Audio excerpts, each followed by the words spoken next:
Muy buenas, vamos con el repaso a cada parámetro y por qué lo he puesto así, para que además no solo entendáis un poco el tema de los setups en Assetto Corsa Competiciones, sino que veáis qué pequeñas modificaciones os recomendaré yo en función de vuestro gusto, de vuestro estilo de pilotaje, todas estas cosas. Así que, empezando por los neumáticos, este reglaje está hecho para una temperatura ambiente de 24 grados, 31 de pista, entonces tenedlo en cuenta para hacer esas modificaciones y llegar más o menos a unos 27 PSI delante o 26.8 por ahí y un poquito menos detrás, 26.5, 26.6 es donde yo he encontrado un punto óptimo para tener un tren delantero un poco más reactivo y un tren trasero con un poco más de agarre, porque es verdad que hay algunas de estas horquillas largas de baja velocidad que es importante salir con buena tracción de ahí, entonces tener un poco menos presión detrás y que parece que ayuda bastante. Luego en cuanto al tow, no es del todo agresivo delante, tampoco es del todo agresivo detrás, pero sí que es verdad que nos ayuda mucho el tow delantero para entrar mejor en esas horquillas, esas que es golpe de freno, reducir 1 o 2 marchas y tirar el coche directamente. Ese tow delantero nos da un poco de inestabilidad positiva que nos permite cruzar más fácil el coche. Y luego el tow trasero sí que es verdad que,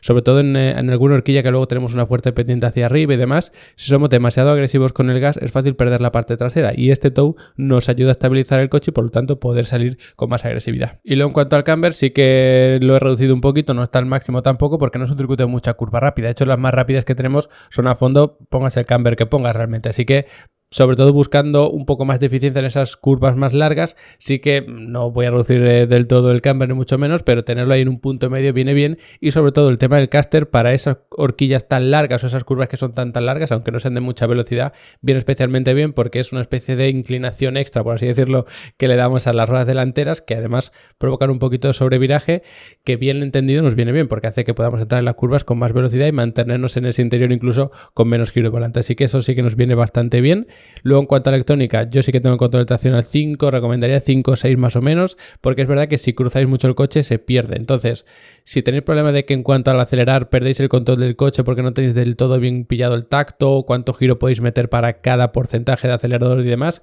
subid el control de tracción, al menos con este coche, 6, 7, 8 incluso. Sí que no recomendaría tampoco irnos demasiado más arriba, tampoco subir el control de tracción 2 que nos limita demasiado, es como si fuésemos una sensación muy parecida a ir en muy bajas revoluciones, entonces esto sí que no recomendaría subirlo. En todo caso, subir un poquito más el control de tracción y el ABS,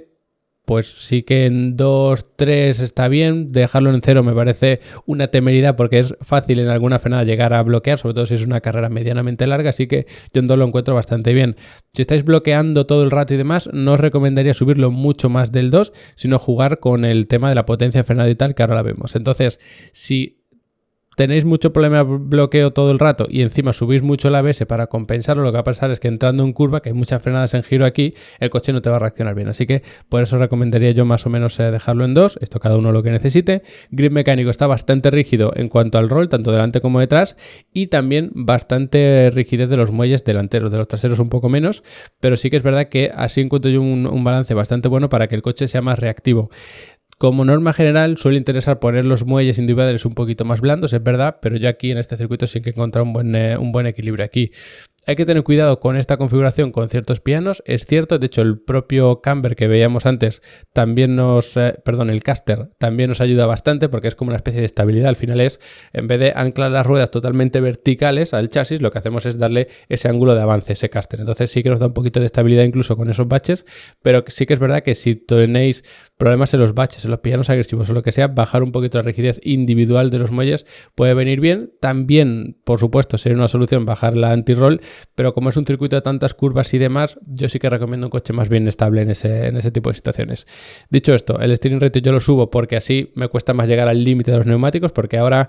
a ver, esto cada uno tiene sus manías como piloto, sean algunas buenas, otras malas. En mi caso es mala y lo que me pasa es que tiendo a girar ahora más de lo que debería y entonces provoco subviraje en el coche. Por eso subo más el steering rate para tener que girar más en las curvas y al final yo es como que voy a girar siempre lo mismo, por así decirlo, pero las ruedas van a girar menos y por lo tanto no voy a provocar ese subviraje exagerado al pedirle demasiado giro a las ruedas más de lo que pueden soportar. Luego en cuanto a amortiguadores, jugando mucho con cómo tenemos configurados los elementos elásticos, también con la pérdida de agarre sobre todo en el tren trasero, que esto tiene también mucho que ver el tema de las alturas. En este caso tengo más subida del coche de adelante que de atrás, porque así lo que provoco es una estabilización del coche cuando hay una frenada fuerte. Es muy fácil con este coche, con este circuito, en las frenadas fuertes que se pierda el control de la parte trasera, y es verdad que es algo que hay a quien le gusta porque puede cruzar el coche más fácil y demás, pero en general puede provocar pérdidas de agarre que incomodan mucho, que tienes que estar todo el rato corrigiendo, incluso que llegues a perder el control del coche haciendo un trompo o lo que sea. Entonces, a nivel genérico, yo sí que lo recomendaría así. El alerón trasero, aunque tenemos una recta de meta y demás, yo lo recomendaría al máximo para dar todavía más apoyo a ese tren trasero, que es el que más problemas puede causar en este circuito, y diría que en casi todos con este coche. Y luego un tema importante es el tema de los conductos de refrigeración. Yo en este caso lo tengo en 3, pero entre 2 y 3 debería ir bien. No es obligatorio el 3. Sí que incluso comprobándolo luego con Motec depende un poco de vuestro estilo de pilotaje, depende de cómo tengáis el balance de freno, que yo en mi caso lo tengo en 56.0.